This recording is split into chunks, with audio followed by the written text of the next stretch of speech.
to be. Woo! They always trying to get me. What is up, guys? Pup T from Life, Liberty, and the Homestead. And on this video, we're going to talk about the Homestead Exemption and what it is. Let's get the video started, baby. Woo! So, what is the Homestead Exemption?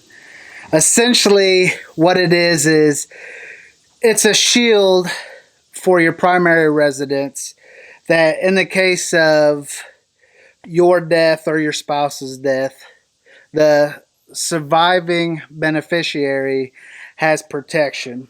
A shield, if you is kind of what they consider it, right? And it protects some of the value of your home in case the surviving beneficiary has to file for bankruptcy. It keeps it from being just straight taken from a creditor coming and just taking your property. That's what the Homestead Exemption kind of is.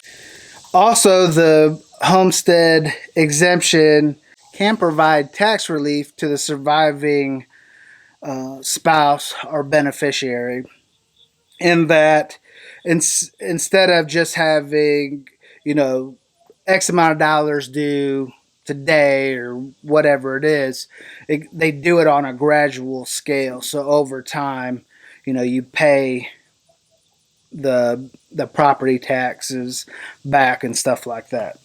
Another thing with the Homestead Exemption is one, not every state has it. Now, they might have some form of an exemption, but as far as the Homestead Exemption, not every state has it, and not all of the U.S. territories. Additionally, states that do have the Homestead Exemption, they vary drastically from state to state. So the most common limit ends up being anywhere between $5,000 to $50,000. And a lot of the states are in about the $30,000 to $50,000 range. Here in Tennessee, I looked it up and I believe it was pretty low, like $5,000 or something like that.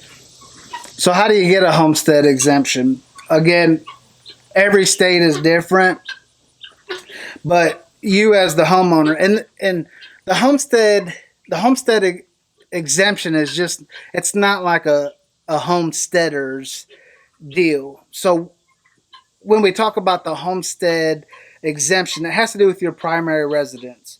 So if you live in town on a quarter acre lot, that's your primary residence.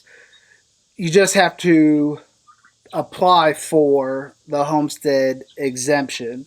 And again, every state is different. I believe Georgia, you got to file by April 1st of the year. And then, other states have different requirements. But some of the things you're going to need to take with you is your driver's license, social security card, your deed, or, paperwork that shows that you are the primary owner and this is your primary residence of where you live. You'll also need your tax forms, stuff like that. So again, you need to look at it for your specific state. Really, I saw a turkey.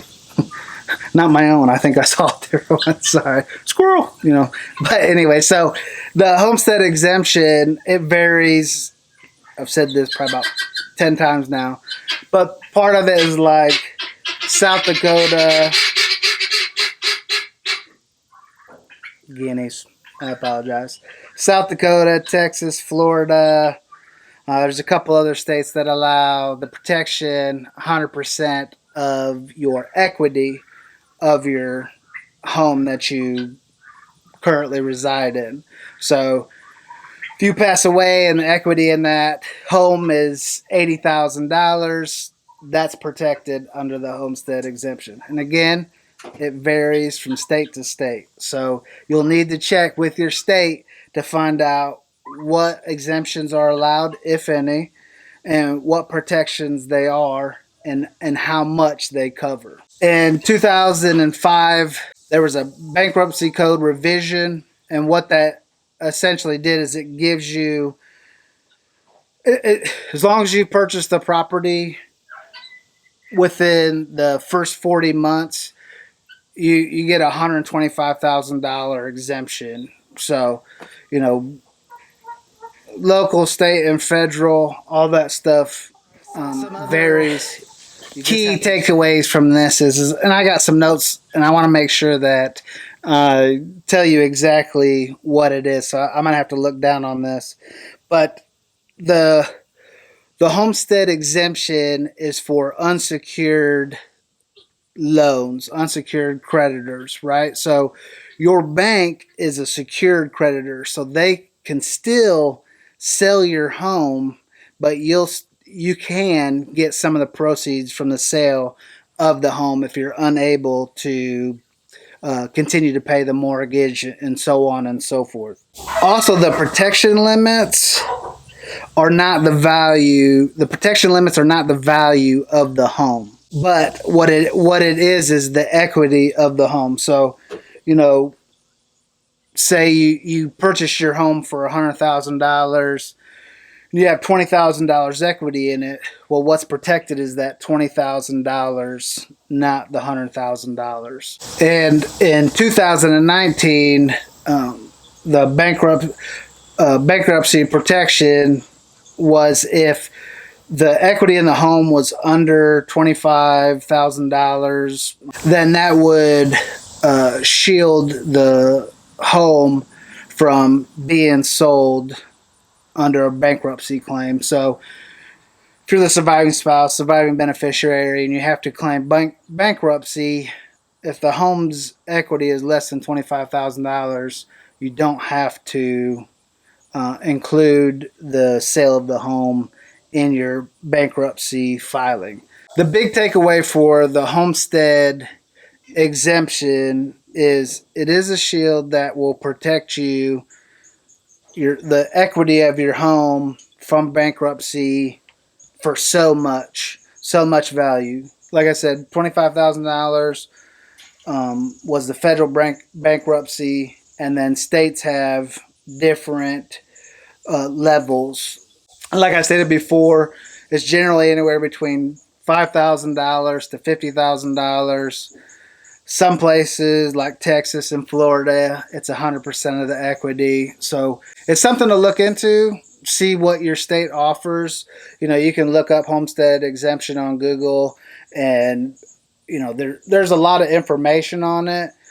You know, you can read articles on it. Every state has different rules and regulations that cover the homestead exemption. So go down to your local county building, get with the property assessor, find out what you need to do to ensure that your homestead, your home, is protected. I hope you found this video kind of informative. I know it's a little jambled, but let's protect your homestead. Let's protect them homes. Let's protect you. Alright guys, if you could, go over here, hit that subscribe, give me a thumbs up, give me a thumbs down, give me some wild comments. Y'all are crazy. I love you. We love you. And we'll see you on the next video.